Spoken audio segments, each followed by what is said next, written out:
Get cold. I'll count you down from 10. Okay. We still have a minute.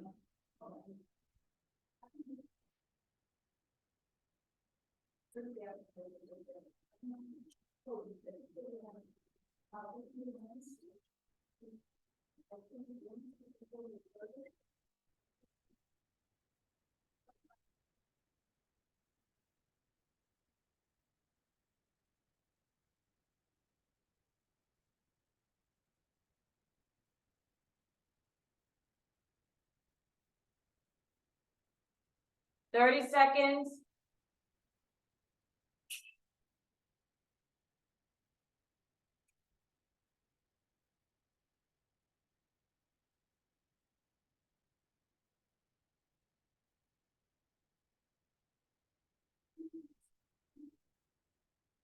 10, 9, 8, 7, 6, 5, 4, 3, 2, 1.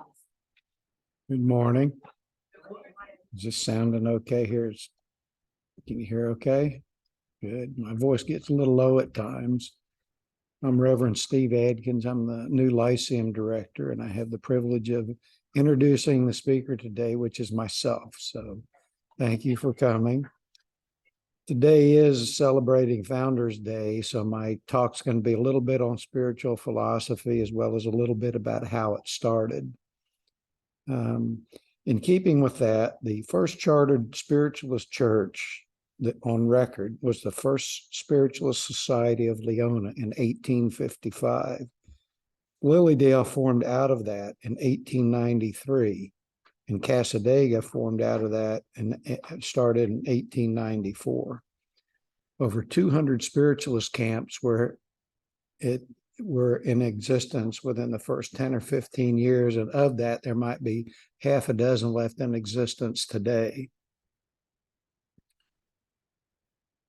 We happen to be one of those and are privileged to do so, and have managed to do it over the years between from the management and inspirational guidance of the board of trustees and the mediums that lived here. This has changed quite a bit since I came here in 1985, because in 1985, this whole camp shut down all through the summer. Church, the hotel, the bookstore, everything was shut down through the summer. As a matter of fact, the gala days that we now have celebrated the opening and the closing of the camp. And the closing of the camp was usually, the opening of the camp was at the closing of the camp was at the annual meeting at the end of February, March. It's March, I think. I'm really confused on some of my dates. But there were two gala days, one opening the camp and one closing it. And it took about another 10 years till the mid-90s to where the camp was around the full-time camp open every month of the year.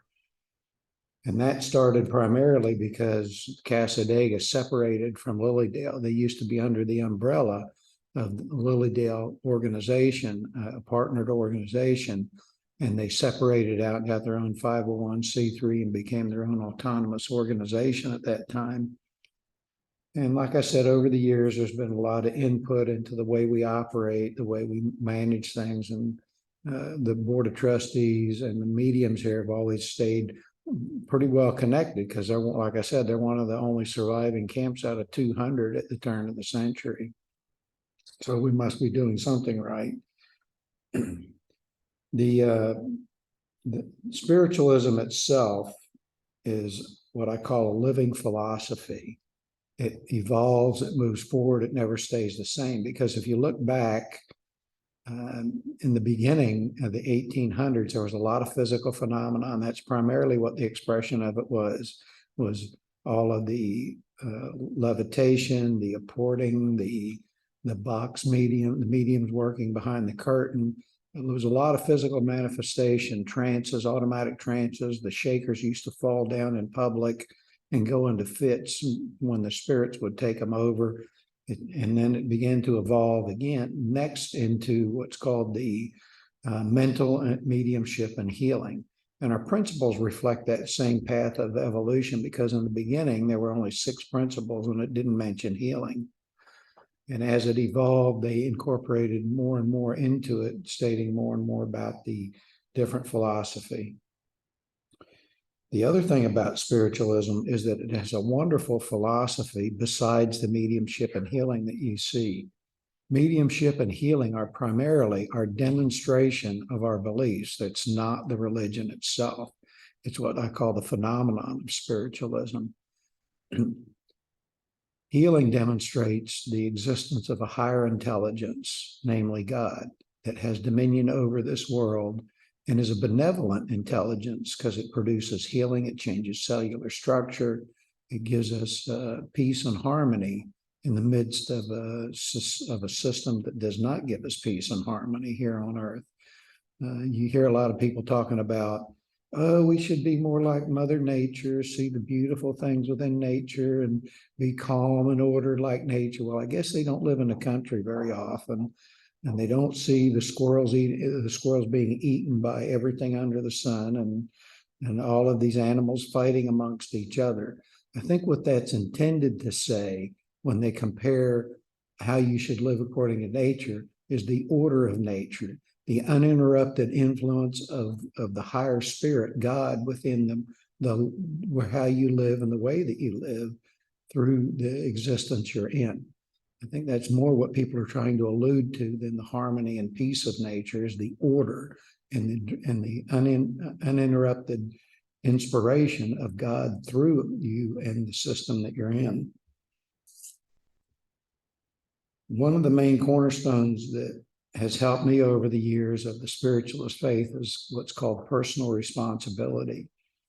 That is where everything you do, everything you say, no matter why you say or do it, you are responsible for.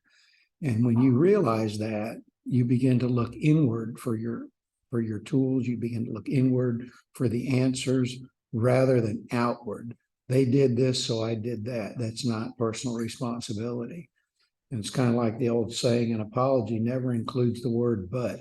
And that's, again, an indication of personal responsibility. When you apologize to somebody, you're apologizing for your part in it, not trying to justify what you did. So personal responsibility requires you to look at your part in it without personal justification, without trying to make a reason why you did it. See it in the light of truth as it happened. And that's where your freedom comes from in life. That's where your way forward comes from in life. Because as long as you're caught up in justification and reasons why, you're running in a circle within your own mind, caught up in your emotions, caught up in your instincts, round and round and round. Truth produces an answer and it never changes. If it's pure truth, it stays the same. And that's how I gauge what Spirit tells me to do. It's simple. It stays the same when it comes into your mind. It's not some manifestation that appears out here and speaks to you. Most inspiration comes through your mind, through the silence of your meditation. And you can always tell when it's your idea, because you'll try to change it up. If your mind starts to argue with itself, you'll change it up and move it around and try to make it more acceptable to your own mind. Truth will repeat itself the same way, simply and straightforward. And another indication I found about a truthful solution being presented to me is when you get it and you go, it can't be that simple. Yes, it can. We as people tend to make things very complicated. So again, that's all part of personal responsibility, realizing who you are, what you are, and why you do what you do, not making excuses for it, not making it agreeable to me why I did what I did. The other part of spiritualism is that it tries to teach us to have a personal experience with God. Most other disciplines that I've been in teach you how to, there's always some sort of intermediary, a priest, a pastor, a savior of some sort that is between you and the intelligence of God. Spiritualism encourages you to have that direct communication with God and be guided by that direct communication from God to your mind. because you are an individual moving through this life. You're not the same as anybody else. You don't have the same movements, the same inspirations. So you can't be fit into this cookie cutter of steps 1 through 5. And I know we give principles, but these principles are to be interpreted by the individual as they read them, where they're at in their life. We don't tell you, there are explanations, general explanations for what that principle means, but they're guidelines. They're not inflexible commandments. And I know that over the years, as I read those, they mean different things to me. They mean broader things as I move along my path rather than the individual single things. So spiritualism is an evolving religion over the time. And if you look back, like I said, over the history, the philosophy of it has developed forward. I remember just even in my lifetime out here in Cassadaga, I used to walk up and down the roads here in the 80s and early 90s, and people would ask you, where can I get my palms read? Where can I get my fortune told? Those were the questions that you got asked on the street. Now people are coming out here for classes, learning how to sit back and meditate at the very least, and to move into inspirational guidance in their own life. And all of this is in keeping with Emma Hardinge Britton's prediction of 3 ages of spiritualism. The first age was the one of physical phenomenon, which we saw all of the levitation and trance and things like that.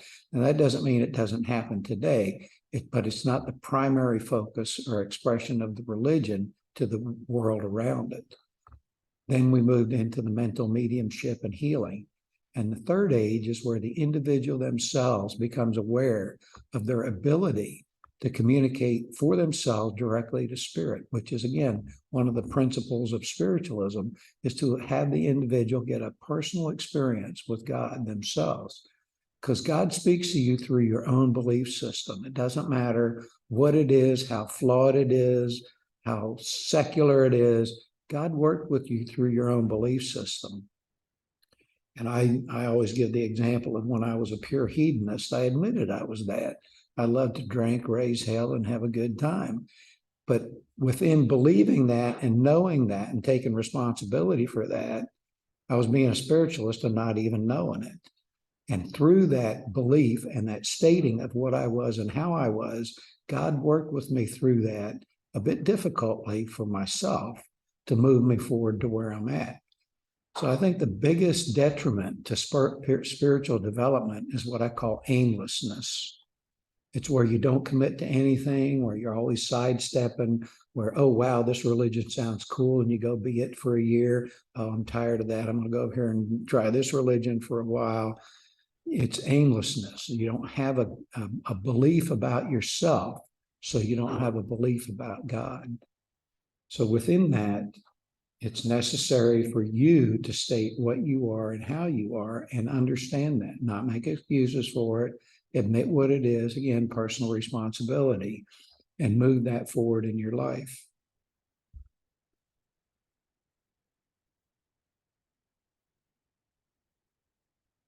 If you look back, like I said, again, I always like to go back, and too many people want to treat spiritualism like it's the way it was when it was originally written and hasn't evolved forward anymore.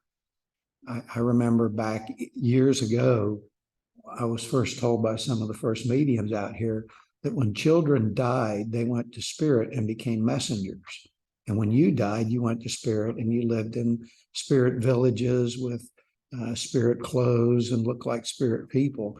And that we know today, I don't feel that's true, because through the mediumship that I've done, I've seen children's spirits appear as adult spirits from the other side of life, indicating that they've matured. Spirits appear to you in the way that you will accept them or recognize them. When somebody's mother or father comes back to me, or brother or sister, they're coming back the way that they can be recognized, not the way that they look in spirit. Because when you get into spirit, the spirit realm is a whole different realm. It's like another dimension of existence. I always call it a fifth dimensional existence, because not only do you see color and are aware of color, you feel it, you taste it, it imbibes you, it blends with you. It's a complete interaction, not just an observation of the color. And the whole rest of your existence over there is like that.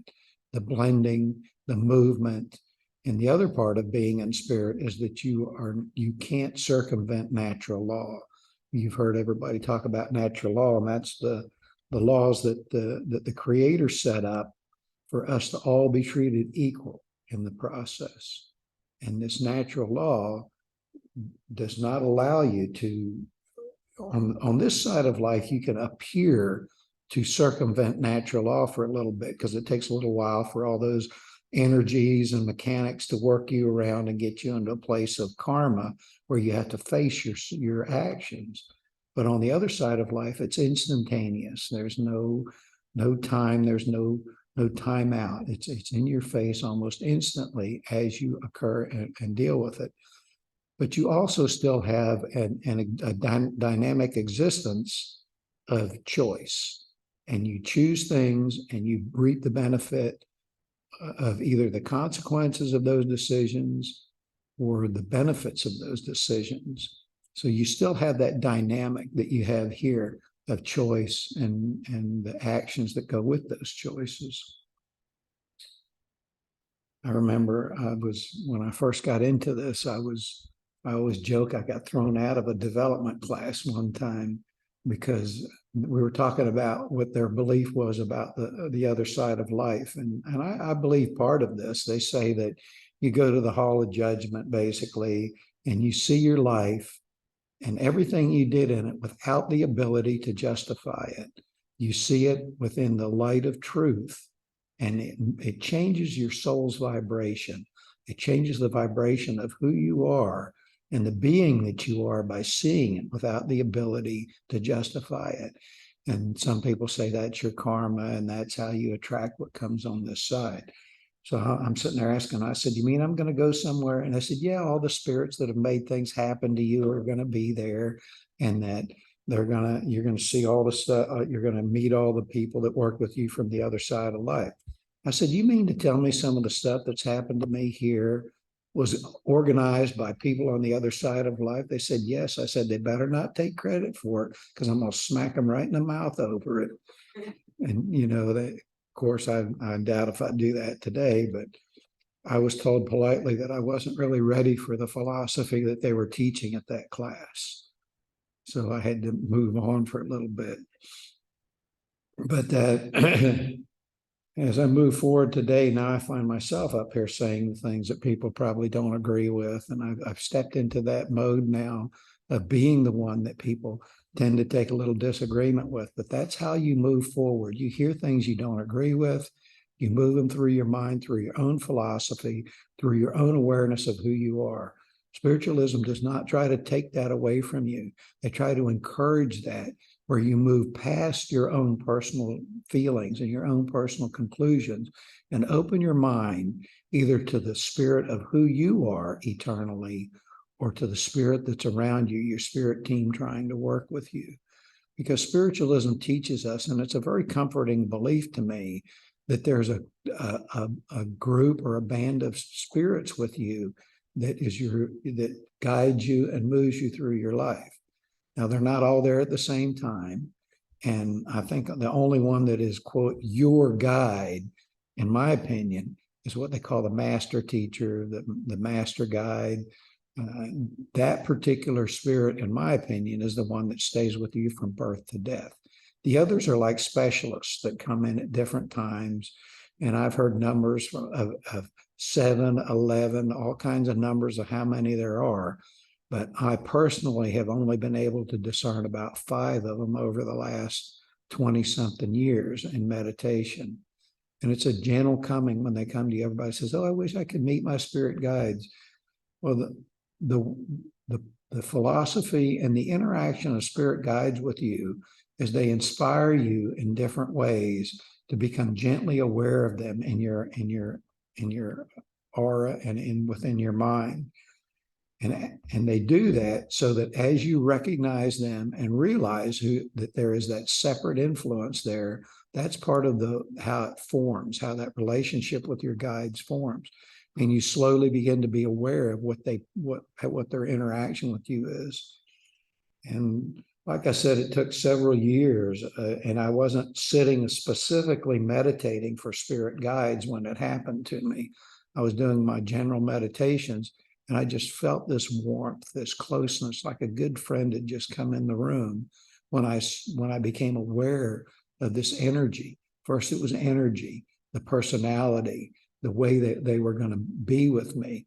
And then gradually, once I became familiar with that, I began to see a image of what they wanted to present themselves as. Because like I said, we don't run around on the other side of life waving banners and doing those kinds of things. And I had asked somebody one time, and it was funny because it was a trance demonstration in the United Kingdom.